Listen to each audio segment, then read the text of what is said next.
बहुत सारे हैं, आप मुझे व्हाट्सअप कर देना डियर, है ना। कन्फ्यूज़न होता है क्योंकि चित्र श्रीवास भी है, चित्र साहू भी है, बहुत सारे लोग हैं। चलिए इसका क्वेश्चन का आंसर बताइए, कौन सी नदी का उद्गम स्थल छत्तीसगढ़ से बाहर है। देखिए ईब, पैरी और हाफ, ये तीनों तो अपने छत्तीसगढ़ में, तो हो गया क्या, इंद्रावती नदी। इंद्रावती नदी का उद्गम स्थल बाहर है, ठीक। और अगर डिटेल में अगर आपको पढ़ना है तब आप क्या कर सकते हैं, पैड कोर्स ज्वाइन कर सकते हैं माधव पहल एकेडमी का, जिसमें पीएससी का क्लासेस पूरा 750 क्लासेस 12 महीने के लिए दिया जाएगा। वैलिडिटी 12 महीने का रहेगा, व्यापम का भी वैलिडिटी रहेगा 12 महीने का, और पीएससी लेंगे तो व्यापम के कंटेंट फ्री में दिए जाएंगे। Teacher, assistant teacher, hostel warden सबके क्लास हैं अपने पास में, कोई दिक्कत नहीं, कहीं भटकने की जरूरत नहीं, घर बैठे पढ़ो, अच्छे से पढ़ो। देखो इंद्रावती नदी एक्चुअल में कहाँ से निकलती है, उड़ीसा से।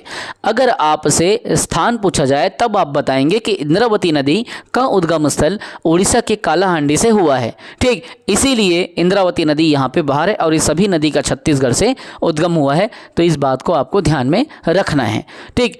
अगला क्वेश्चन को बताइए, निम्न में से कौन सी नदी पश्चिम की ओर बहती है। जो नदी पश्चिम के क्षेत्र में प्रवाह बनाती है उस नदी के बारे में आपको बताना है कि कौन सी नदी पश्चिम की ओर बहती है, वो बताइए।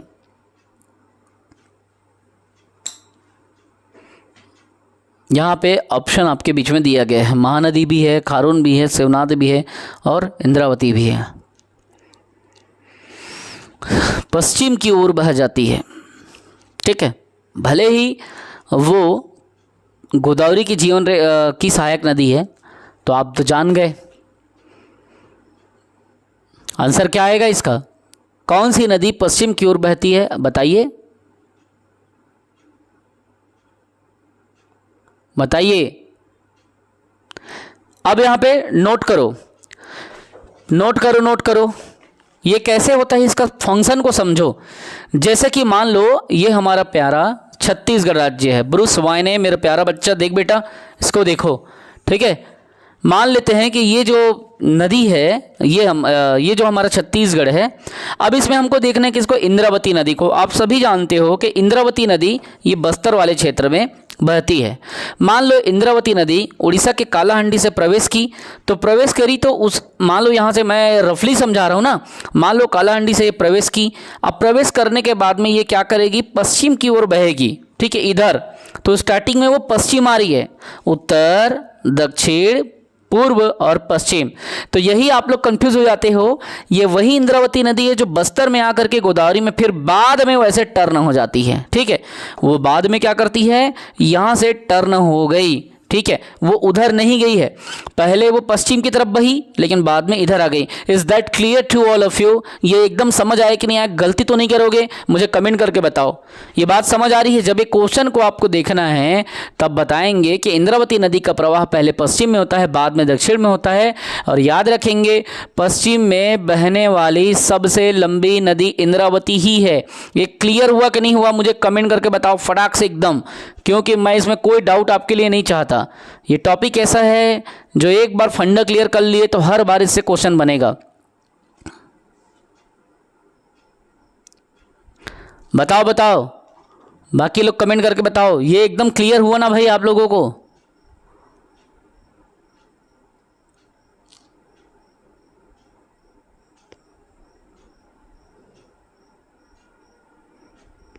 एकदम क्लियर हो ना, वेरी गुड इलेस, ठीक है ठीक है। मेरा वही उद्देश्य था कि आप लोगों को मैं क्लियर कर सकूं, जब ये क्वेश्चन आए तो आपसे बन जाए। वेरी गुड कामिनी जी, सबसे बनना चाहिए। मतलब ये यहाँ से इंद्रावती क्या कर रही है, ये यहाँ से प्रवेश तो कर रही है ना, कालाहांडी से निकल करके, लेकिन वो अपना मार्ग बदल दे रही है यहाँ से। तो आप लोग वही सोच रहे हो यार पश्चिम कैसे बहेगा, वो तो दक्षिण में गोदावरी में जाके मिलता है, ये तो गोदावरी बेसिन है। तो भाई यहाँ से डायरेक्ट ऐसा थोड़ी आएगा, वो पहले रास्ता बनाते बनाते इधर आएगा, फिर ऐसे बह जाएगा। और ये पश्चिम में बहने वाली सबसे बड़ी नदी है जो कि गोदावरी की सहायक नदी है और बस्तर की जीवन रेखा कहलाती है, ठीक है। एकदम क्लियर करके चलो, फंडा क्लियर करो, है ना, फंडा क्लियर करो। पैसे नहीं मांग रहा हूँ आपसे, जागरूकता मांग रहा हूँ, पढ़ो ऐसा कि पढ़ा सको, ठीक है। इस क्वेश्चन को देखो, छत्तीसगढ़ की कौन सी नदी गोदावरी की एक महत्वपूर्ण सहायक नदी है। और यहाँ पे आप लोगों को दिख रहा है कि इंद्रावती गोदावरी की सबसे प्रमुख सहायक नदी में से एक नदी है। तो आप लोगों से इजीली वे में ये सॉल्व हो जाएगा, ठीक है। इंद्रावती गोदावरी नदी की प्रमुख सहायक नदी और बस्तर जिले की सबसे बड़ी नदी कौन सी है? तो यहाँ पे आप लोगों को देखना, दिमाग लगाना है कि यहाँ पे ऑप्शन में यहाँ पे लड़के ने 3 ठो ही डाल दिया, ठीक है, एक ऑप्शन को छोड़ दिया। गोदावरी नदी की प्रमुख सहायक नदी और बस्तर जिले की सबसे बड़ी नदी कौन सी है? A B C किया और D को डालना भूल गया वो, इंद्रावती नदी को। चलो कोई दिक्कत नहीं, हमको तो पता है कि छत्तीसगढ़ की ये गोदावरी नदी की सबसे प्रमुख सहायक नदी तो आप लोग जान ही रहे हो। सबसे प्रमुख सहायक नदी कौन सी है? इंद्रावती है, ठीक है। और गोदावरी नदी की सबसे लंबी नदी भी यही है जो सहायक के रूप में काम करती है। मंजीरा नदी है एक्चुअल में, लेकिन वो हमारे छत्तीसगढ़ में नहीं बहती। मंजीरा नदी छत्तीसगढ़ के बाहर बहती है, लेकिन गोदावरी की सबसे बड़ी सहायक नदी है, 724 किलोमीटर है। लेकिन इंद्रावती नदी हमारे छत्तीसगढ़ में बहती है, इसीलिए हम उसको जानते हैं कि गोदावरी की सबसे बड़ी सहायक नदी जो छत्तीसगढ़ में बहती है इंद्रावती नदी है, ठीक है। समझ में आ गया आप लोगों को? बस इसमें ज़्यादा मैं घुसूंगा नहीं। अब यहाँ पे वो छोड़ दिया है ऑप्शन को। यहाँ पे देखिए, गोदावरी नदी की उस सहायक नदी का चयन करें जो छत्तीसगढ़ के दक्षिणी भाग की महत्वपूर्ण विशेषता है, जो इस क्षेत्र में दक्कन के पठार का एक घटक भी है। इंद्रावती नदी। गंगा उपवाह तंत्र की प्रमुख नदियाँ कौन सी है? अब यहाँ पे दिमाग लगाना है। गंगा उपवाह तंत्र में कुछ नदियों का यहाँ पे सेट दिया गया है, सोन बंजर रिहन, सोन बंजर तांडा, या सोन रिहन कन्हार, सोन कन्हार तांडा, जिसको नदियों को या छत्तीसगढ़ को एकदम स्पेशल तरीके से पढ़ना है। सिर्फ छत्तीसगढ़, वो ओनली स्पेशल छत्तीसगढ़ का, वृहद छत्तीसगढ़ का पैकेज ले सकता है।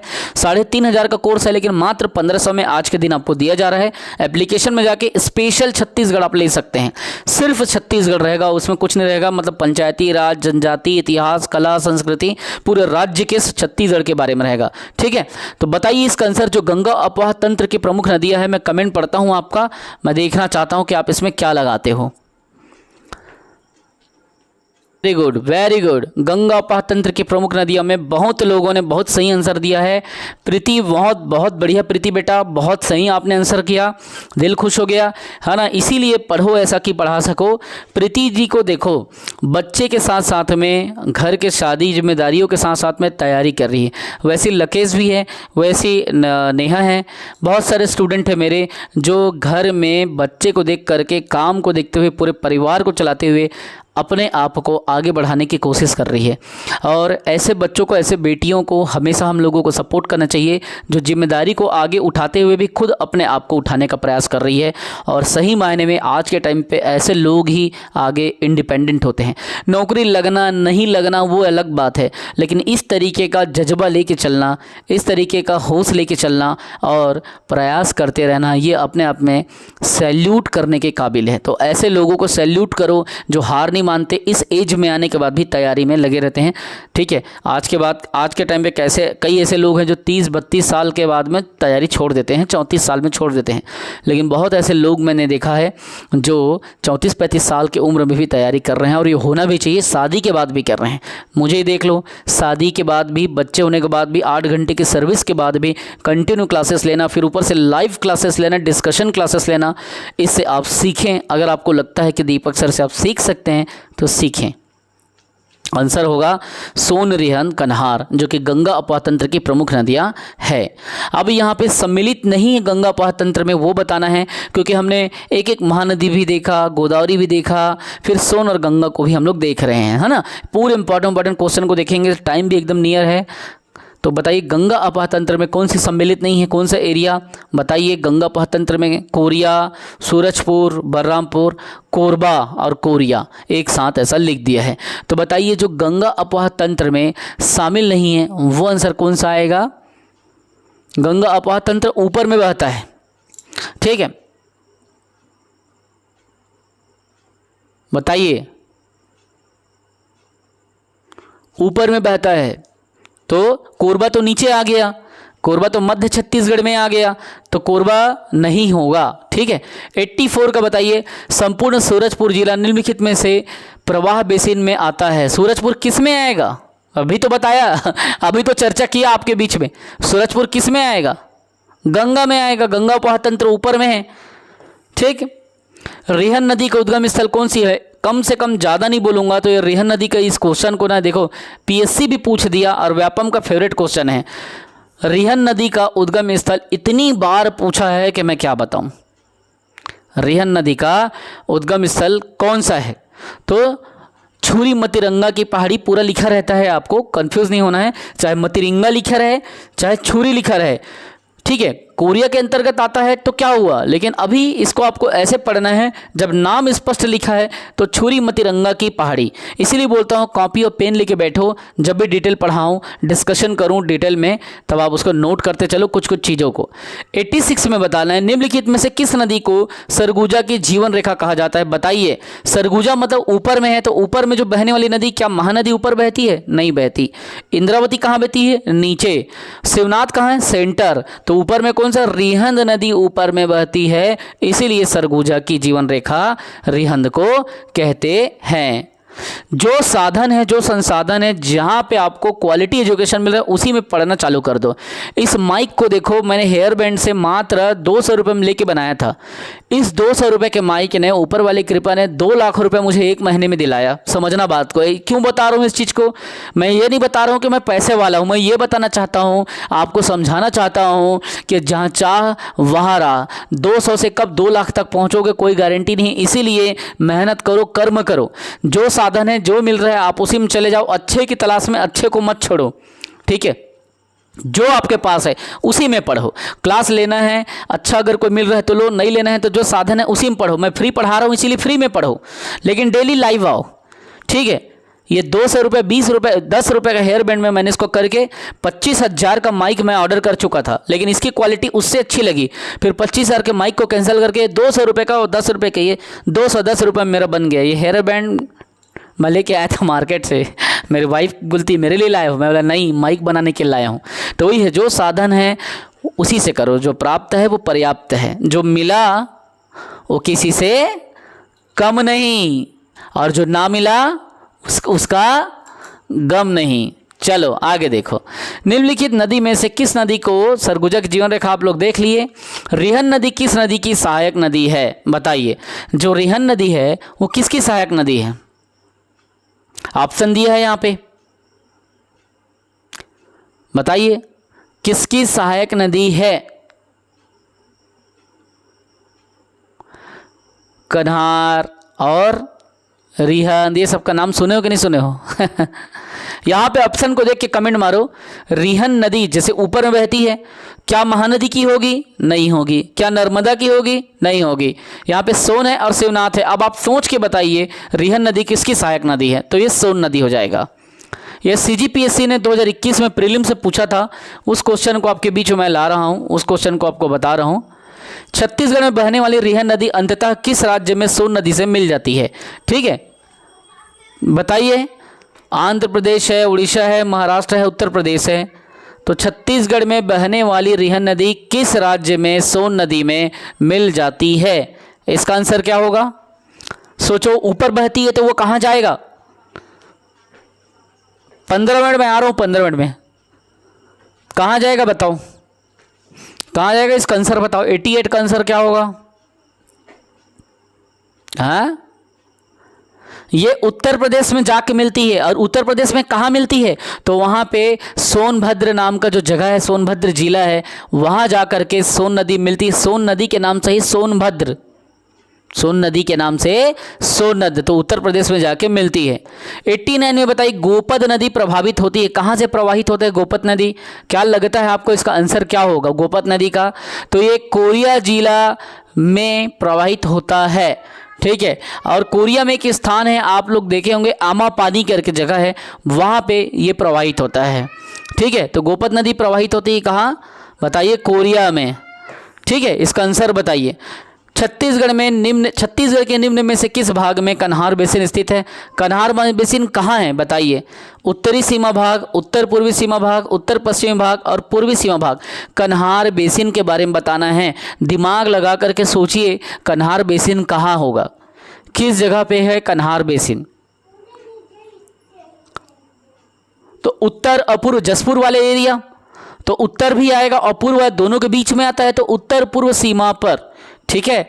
तो वहाँ पे मैं आपको बताया था गीधा धोधी करके स्थान है, ठीक है। और बखोना चोटी वगैरह ये सब आपको याद है ना, ठीक है। बखोना चोटी पे गांव का नाम गीधा धोधी अपन चर्चा किए थे। उत्तर पूर्व जिला, तो यहाँ पे उत्तर पूर्व कहीं पे है देखो तो, हाँ ये वाला है बी। डीपाडीह किस नदी के तट पर है और एक पुरातात्विक स्थल है। एक पुराना मतलब आप जाओगे वहाँ पे तो आर्कियोलॉजी डिपार्टमेंट ने, जो आर्कियोलॉजी डिपार्टमेंट ऑफ इंडिया है, वहाँ पे डीपाडीह में कुछ कुछ स्मारकों को, कुछ कुछ जो पत्थर के अवशेष मिले हैं उसको संरक्षित किया है। तो डीपाडीह किस नदी के तट पे है? कन्हार है, हसदो है, रेंड है और शिवनाथ है। बताइए। और डीपाडीह कहाँ पड़ता है ये भी बताइए, चाहे आप कमेंट करके बताएं, चाहे आप सोच के बताएं, कुछ भी करके बताएं। डीपाडीह के बारे में बताइए। गलती होगा तो कोई दिक्कत नहीं, मैं बैठा हूं। डीपाडीह किस नदी के तट पर है?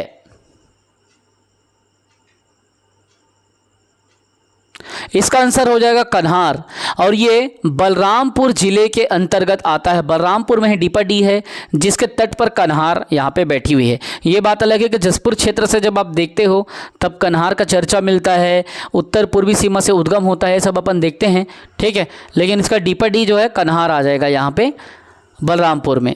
डीपाडीह किन नदियों के संगम पर है और वहाँ पे क्या क्या है तो आपको बताना है। और यहाँ पे कुछ कुछ ऑप्शन दिया है, उसको चुनना है। कन्हार, खारून और सूर्या और गलफुरा, 4 यहाँ पे ऑप्शन दिया है। तो डीपाडीह किस नदी के संगम पर है? यहाँ पे 4 ऑप्शन दिया है, कन्हार, खारून, सूर्या और गलफुला। उसमें से छांटना है कि कहाँ पे डीपाडीह का संगम है। और सही आंसर क्या होगा? समय कम है आज क्योंकि मैम का बर्थडे है, इसीलिए मेरे को जल्दी निकलना है, वरना मैं 2 घंटे क्लास लेता। इसका आंसर क्या हो जाएगा? एक तो आप कन्हार देख लो, दूसरा गलफुला देख लो, गलफुला वहाँ पे है मतलब 4 नंबर, और तीसरा सूर्या देख लो। खारून गलत है, खारून तो इधर सेंटर में आ गया, ठीक है। तो इसका कन्हार, सूर्या और गलफुला, तो क्या हो जाएगा 1 3 4। इसीलिए कहता हूँ कॉपी पेन लेके बैठो, नोट करते बनता है, ठीक है। इसको स्टेटमेंट वाला क्वेश्चन डाला हूं क्योंकि एग्जाम में पूछा गया है, इसको आप लोग बताओगे। छत्तीसगढ़ में प्रवाहित बनास नदी के संबंध में निम्नलिखित कथन को पढ़कर सही विकल्प को चुनना है। इसका उद्गम माझाटोली की पहाड़ी से होता है। दूसरा, इस नदी पर कोटरी जलप्रपात अवस्थित है, ठीक है। तीसरा, यह ग्राम डेम्भा के पास सोन नदी में मिल जाता है। कौन सा कथन इसमें से सत्य है?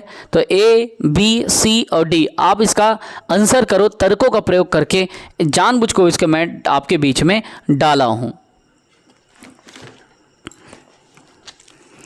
कोशिश करो, गलत होगा कोई दिक्कत नहीं है, गलत होगा तो अपन देख लेंगे, लेकिन ऐसे क्वेश्चन भी पूछे जाते हैं, इसीलिए इसको देखना है अपन को। कोशिश करो, प्रयास करो, हम तो बैठे ही हैं, हम तो बताएंगे ही आपको।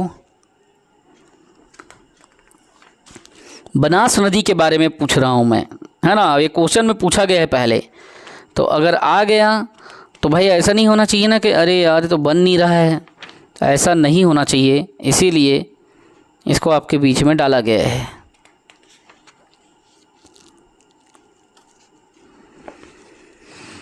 बताइए, फिर मैं बताऊंगा।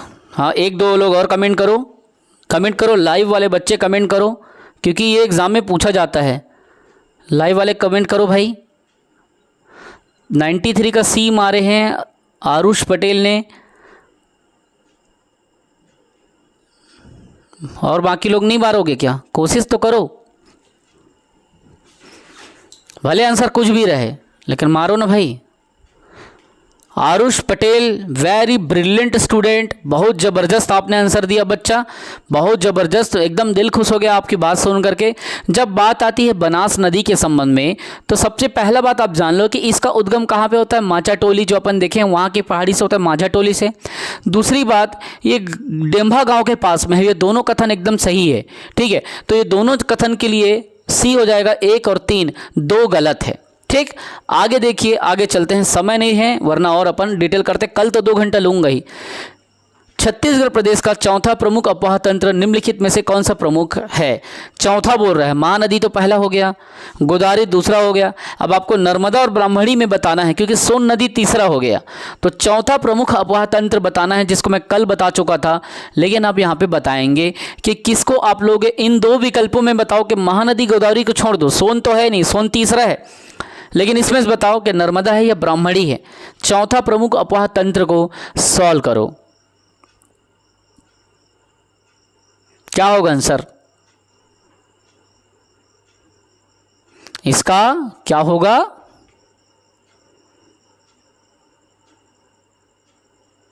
चौथा प्रमुख अफवाह में आ जाएगा ब्राह्मणी अफवाह तंत्र, ठीक है, और जो कि 1.0% मतलब 1% ही मान के चलो, 1.03 है लेकिन 1 मारो, ठीक है, ज़्यादा अपन को दिमाग नहीं लगाना है, जितना रियलिटी जितना एग्जाम में पूछा है उतना बता रहा हूँ।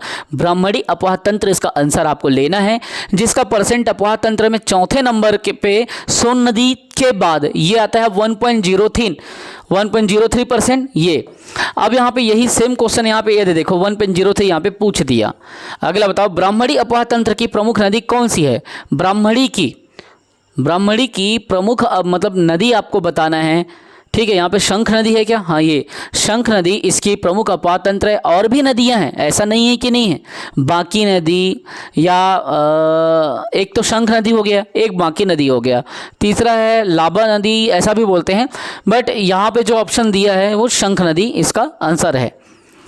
इस राज्य में सबसे कम अफवाह तंत्र किस नदी का है? सबसे कम बताना है, तो नर्मदा तो नहीं है भैया, सोचो या है, आप दिमाग लगाओ।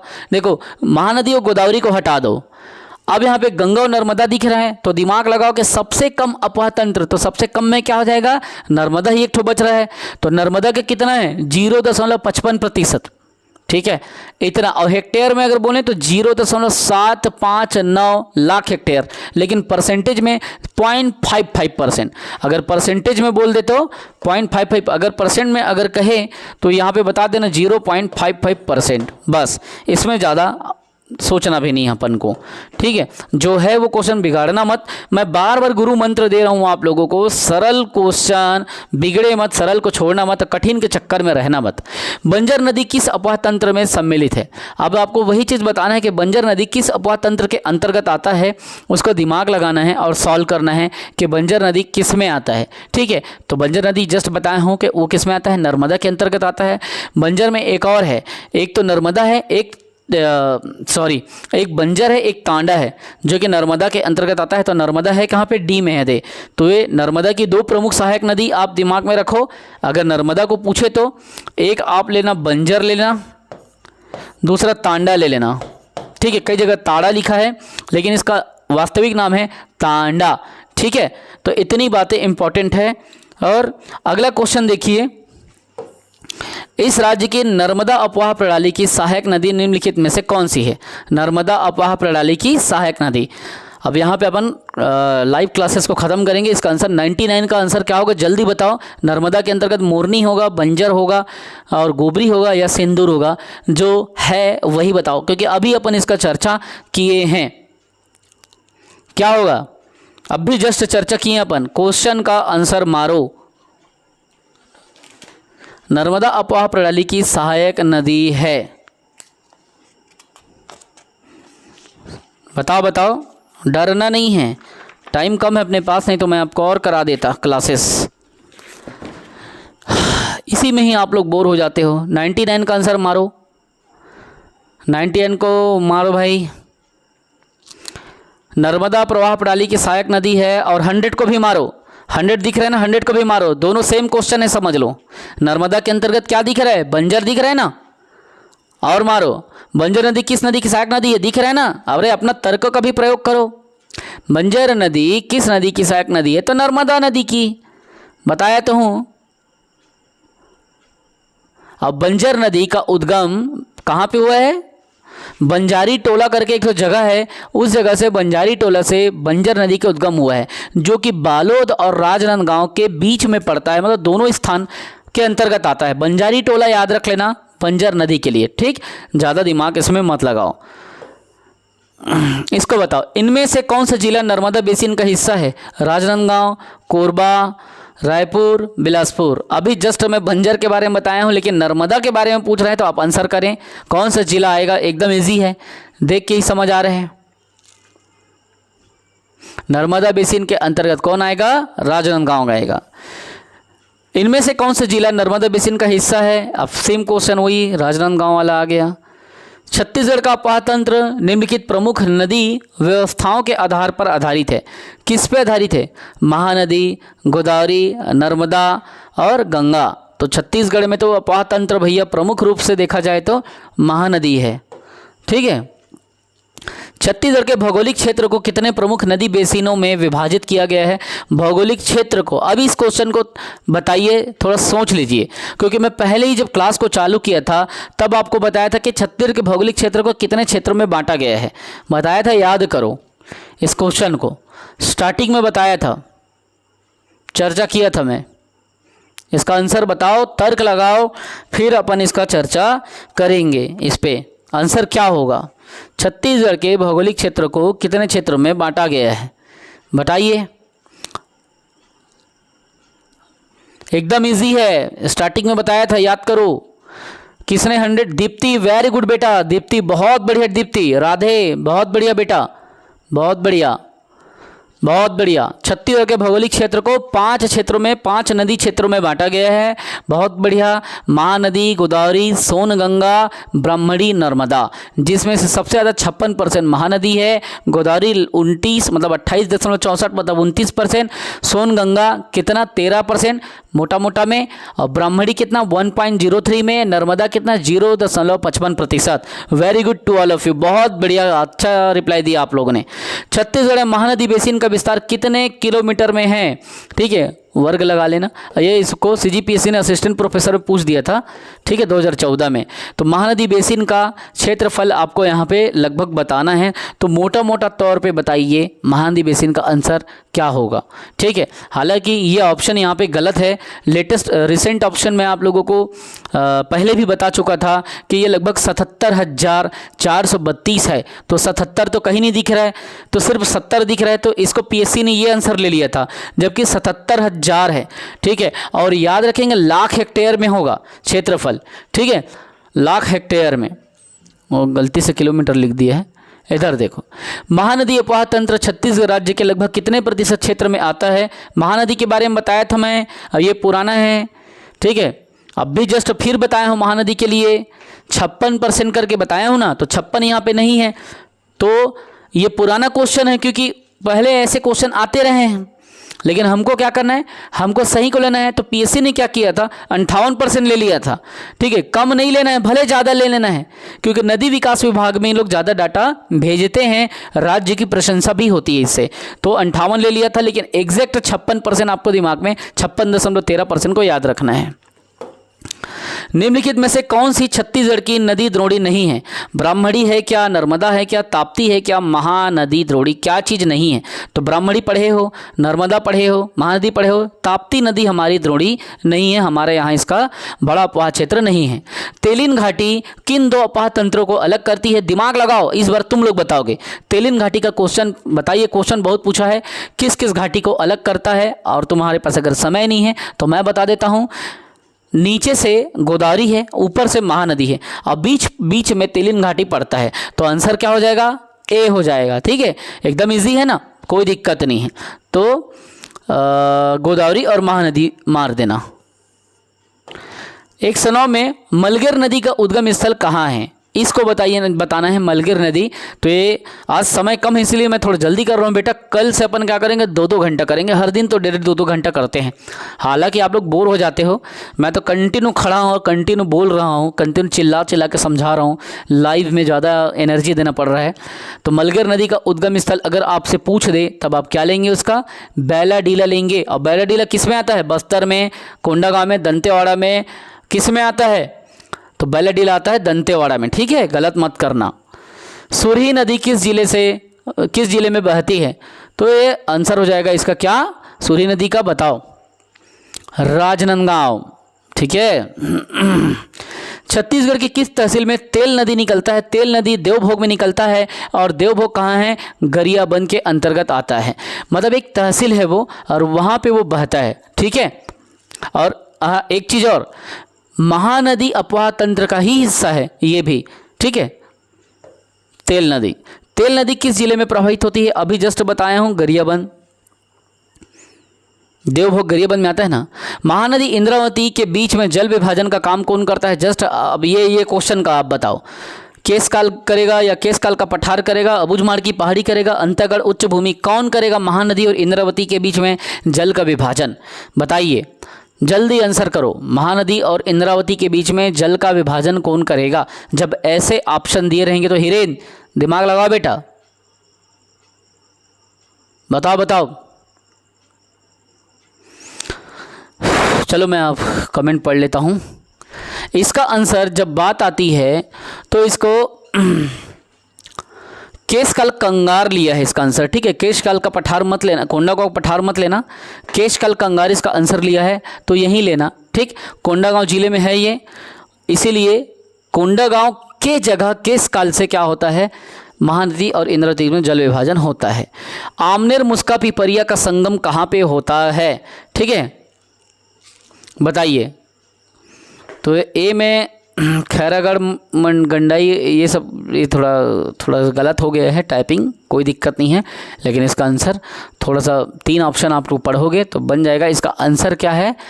तो देखो, इसका आंसर खैरागढ़ है। खैरागढ़ के बारे में पहले ही मैं बता चुका हूँ, आमनेर मुस्का पिपरिया इसका संगम होता है। ठीक है।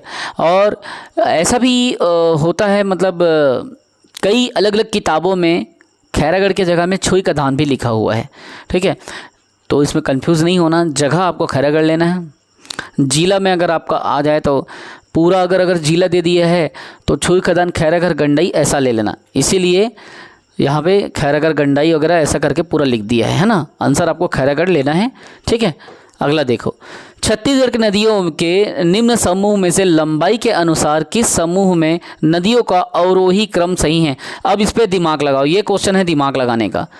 लंबाई के आधार पे आपको बताना है कि कौन सी नदियां अवरोही क्रम में आती है। अवरोही मतलब क्या होता है? घटते क्रम पे आता है, तब उसका आंसर आपको बताना है। बताइए।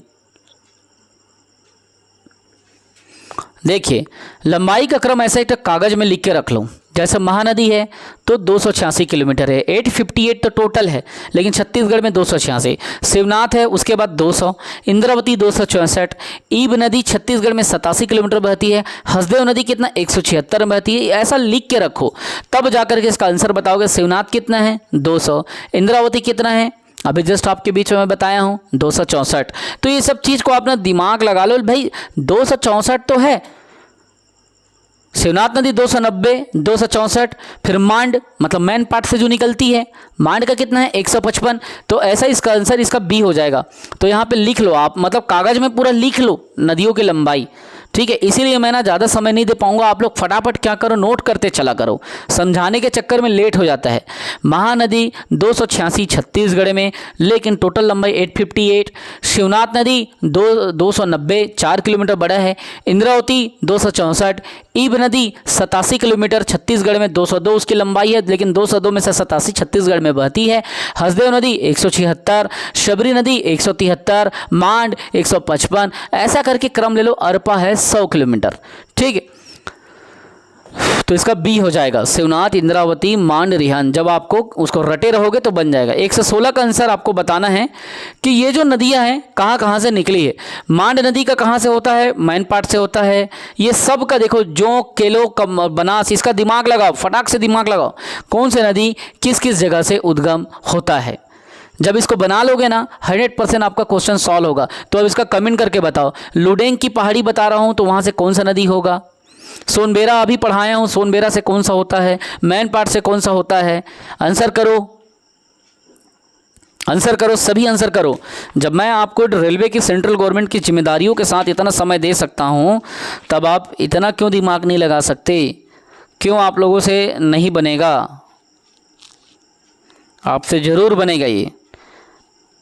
बस ये है कि आप अपने भरोसे पे कमी मत करें, आपसे 100% सॉल्व होगा ये।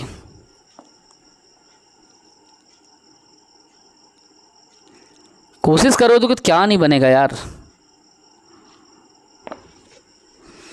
सब चीज़ बनेगा, बशर्ते नीयत सही होना चाहिए कोशिश करने वाले की।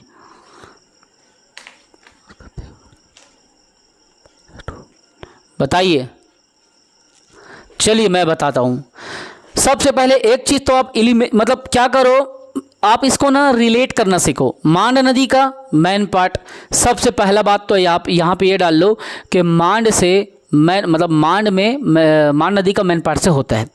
दूसरा, आप दिमाग में कुछ ऐसे नदी का डाल लो कि भैया जोक का कहाँ बताए थे दीपक सर, सोनबेरा पठार, तो है क्या इसमें, तो ऐसा करके आप मिला लो सी का 2, ऐसा ऐसा आप लिखते जाओ। मांड का मेन पार्ट मतलब ए का 4, तो यहाँ पे ए का 4 कहाँ पे दिख रहा है, पहले वाले में देखो, एक एक ठो में समझ आ गया, खाली एक ठो को दिमाग लगाए तो ये बी हमारा आंसर सॉल्व हो गया। तो उसी तरीके से जब एक क्वेश्चन को आप सॉल्व कर दोगे ना, आपका आंसर पूरा निकल जाएगा। और आप सॉल्व करने से ही डरोगे तो कहाँ से निकलेगा। ठीक है, एक क्वेश्चन और मिलाने वाला, इसको आपको बताना है, अ और ब को सुमिलित करना है। ये भी सेम चीज़ वही है। मांड का मेन पार्ट देख के आ रहा है, अरपा का क्या होगा, दिमाग लगाओ, अरपर का बिलासपुर वाले क्षेत्र में, दिमाग लगाओ। पेंड्रा, दिमाग लगाना है आपको हर जगह, तब आपसे हर क्वेश्चन बनेगा। शिवनाथ नदी का क्या, पाना बरस की पहाड़ी देखो दिख रहा है, तो इससे भी क्वेश्चन बन गया, एकदम इजी है। इसका भी आंसर देखो आपके बीच में ही है ना, जैसे मांड द में है 4 में, तो द का क्या होगा, इस चीज़ पे दिमाग लगाओ। एक ठोको द का 2 देखो, द का 2, तो सबसे लास्ट में द का 2, एक यहाँ पे द का 2 है, एक यहाँ पे द का 2 है, तो इसको सॉल्व करो। सॉल्व करते जाओगे करते जाओगे करते जाओगे, बनते जाएगा, पकड़ते जाओगे तब मिलाते जाओ उसको, अब सद ये सब करके दिमाग लगाओ, सब बन जाएगा। एक एक चीज़ को मैं बता चुका हूँ। इसको भी मिलाओ, इसको भी मिलाओ बेटा। ईब नदी याद करो, यहाँ पे देखो जसपुर के बारे में पता चल रहा है हमको, तो ईब नदी का ये दे 15 पार्ट। शिवनाथ नदी का देख लो, दुर्ग का यहाँ पे क्या लिखा है, पेटो चुआ। खारून का देख लो क्या क्या है ना। मनियारी का देख लो, लोरमी का पठार, क्या क्या दिख रहा है, क्या क्या मैच कर रहा है, उसको अपना दिमाग लगाओ, खुद से आपको दिमाग लगाना है। ठीक है, शिवनाथ का पाना बरस की पहाड़ी, अरपा का पेंड्रा, मनियारी का लोरमी का पठार, ये सब उद्गम स्थल है। लिखना चाहो तो लिख लो, शिवनाथ का पाना बरस, अरपा का पेंड्रा, मनियारी का लोरमी पठार, ये 3 चीज़ देखोगे फटाफट आपका आंसर आ जा रहा है। ठीक है, तो ये मनियारी भी देख लिया, ईब भी देख लिया, शिवनाथ भी देख लिया, फिर जो बच गया वो खारून में आ जाएगा। ठीक है, तो ये चीज़ है, दिमाग लगाना है और क्वेश्चन को सॉल्व करना है, ये आपका आंसर की है। टोटल मैंने आप लोगों को 118 क्वेश्चन कंप्लीट करा दिया। और अगर आपको घर बैठे कोई भी कोर्स लेना है, पीएससी का, व्यापम का, टीचर का, असिस्टेंट टीचर का, टेट का एक ऐसा टेस्ट लाए हैं हम लोग जिसको विशेषज्ञों के द्वारा तैयार किया गया है, आप उसको यूट्यूब में देख लो, जिसमें टेट प्लस टीचर के बारे में बताया गया है और साथ साथ में 4 अलग एग्जाम का उसमें तैयारी कराया जा रहा है। जिसको PDF चाहिए मुझे व्हाट्सअप कर देना या ग्रुप में मैं डाल दूंगा, आप ग्रुप से भी ले लेना। ठीक है, सोचा था आज आधा घंटा लूँ, लेकिन फिर भी 1.5 घंटा क्लास ले लिया, कोई दिक्कत नहीं।